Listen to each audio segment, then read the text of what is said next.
Le premier ministre a annoncé un remaniement ministériel qui va avoir lieu dans les jours qui suivent la fête du travail. Qu'est-ce que c'est exactement un remaniement ministériel? À quoi ça sert? Pourquoi le gouvernement fait ça? Comment ça se produit en coulisses? Et aussi, si vous avez des prédictions ou encore des souhaits sur quel ministre va se retrouver où, laissez-moi ça dans les commentaires. Un remaniement, au fond, c'est pas compliqué. C'est quand le premier ministre décide de rebrasser son équipe de ministres, de changer quel ministre est responsable de quel dossier au gouvernement. En général, c'est une stratégie politique utilisée pour relancer un gouvernement pour qui ça va pas super bien, comme c'est le cas présentement pour le gouvernement de la CAQ. Ce que le premier ministre, M. Legault, veut avec ça, c'est de créer une étincelle, freiner la descente et espère que ça va être le premier geste d'une séquence positive pour son gouvernement. Des remaniements ministériels, c'est pas quelque chose d'excessivement rare en politique. Mais M. Legault fait un petit peu figure d'exception, lui qui a jamais été un grand fan des remaniements. Et donc, après 7 ans au gouvernement, ce sera son premier remaniement ministériel majeur. Il faut s'attendre à des surprises parce qu'il y a plusieurs ministres d'envergure qui vont changer de poste. Qu'est-ce qui va arriver avec Geneviève Guilbeault, avec Éric Girard, Bernard Drinville, Simon-Jolin Barrette, Sonia Lebel, Christian Dubé? La réponse dans quelques semaines. Il va aussi y avoir certainement quelques députés qui n'étaient pas ministres qui feront leur entrée au Conseil des ministres et quelques ministres qui, eux, ne seront pas de retour. Quand on regarde l'impact des remaniements au fil des années, la vérité, c'est que c'est un petit peu surfait comme exercice. En soi, ça fait pas une si grosse différence que ça, généralement, sur le narratif politique. Et au bureau du premier ministre, on en est bien conscient qu'un remaniement à lui seul va pas changer toute la patente. On me dit que l'objectif est d'abord et avant tout d'amener une nouvelle énergie, d'amener du sang neuf, des nouvelles idées, une nouvelle façon de travailler avec la fonction publique. Et comme il reste seulement 14 mois avant la prochaine élection, le temps que les nouveaux ministres arrivent, se familiarisent avec leur dossier, la vérité, c'est qu'ils n'auront pas le temps de s'embarquer dans des grands chantiers. C'est pourquoi on me dit que ce remaniement-là va aussi s'accompagner d'une nouvelle stratégie politique où le gouvernement veut se concentrer sur quelques priorités claires et préétablies, notamment l'immigration, l'efficacité de l'État et aussi les syndicats. C'est certainement dans cet objectif-là de vouloir moins s'éparpiller qu'au bureau du premier ministre, on me dit vouloir un conseil des ministres plus petit que les 29 ministres en place présentement, à tout le moins un conseil des ministres aussi gros, mais certainement pas plus gros. Un remaniement, c'est un exercice qui est aussi très confidentiel. Le gouvernement veut tout faire pour éviter que l'information coule et tombe dans l'oreille des journalistes. C'est donc pourquoi c'est un plan de match qui est mis en place avec le premier ministre et vraiment qu'une petite poignée de ses plus proches conseillers. On peut penser à Martin Koskinen, son directeur de cabinet. On peut penser à Stéphane Gobeil, son conseiller spécial, à Claude Laflamme, sa directrice de cabinet adjointe, peut-être quelques autres conseillers. Et les décisions se prennent vraiment jusqu'à minuit moins une, jusqu'à la dernière minute. Et on peut donc assumer que le plan n'est même pas final au moment où on se parle. Et dans le comment concrètement ça se passe, le premier ministre, ça fait plusieurs semaines qu'il rencontre les ministres, les potentiels ministres pour leur demander s'ils n'auraient pas des intérêts pour tel ou tel dossier. La veille des annonces officielles, les éventuels futurs ministres reçoivent un appel du bureau du premier ministre leur disant de se rendre dans un lieu X le lendemain. C'est une période qui est très stressante pour les élus qui sont impliqués. Et donc laissez-moi vous dire que dans les jours, les heures qui précèdent les nominations officielles, c'est à peine si les ministres et les différents élus qui aspirent à être ministres prennent pas leur douche avec leur cellulaire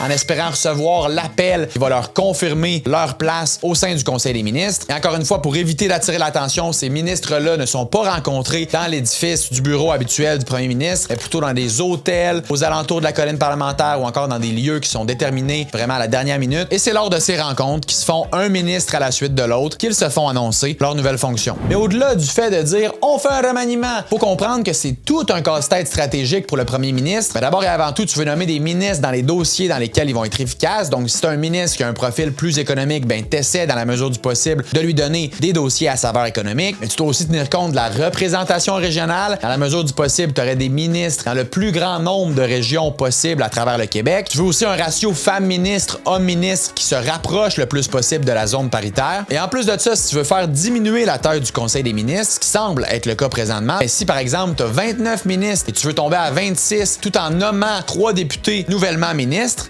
quick math, ça veut dire que tu as 6 ministres présentement qui vont perdre leur poste. Ça, c'est 20% de tout le conseil. Et donc, il va y en avoir des déceptions, il va y en avoir des égos froissés. Et c'est ce qui en fait un exercice humain si délicat. Parce qu'une démotion qui a été mal gérée, ça peut créer du ressentiment. Et ça pourrait, par exemple, pousser un élu à décider de quitter la politique, ce qui déclencherait quoi? Une autre élection partielle. Et laissez-moi vous dire que présentement, la dernière affaire dont la CAQ a besoin à 14 mois des élections, c'est d'une autre défaite dans une élection partielle. Fait qui c'est qui monte, qui c'est qui descend, qui change de place, qui se retrouve où? Laissez-moi vos prédictions dans les commentaires.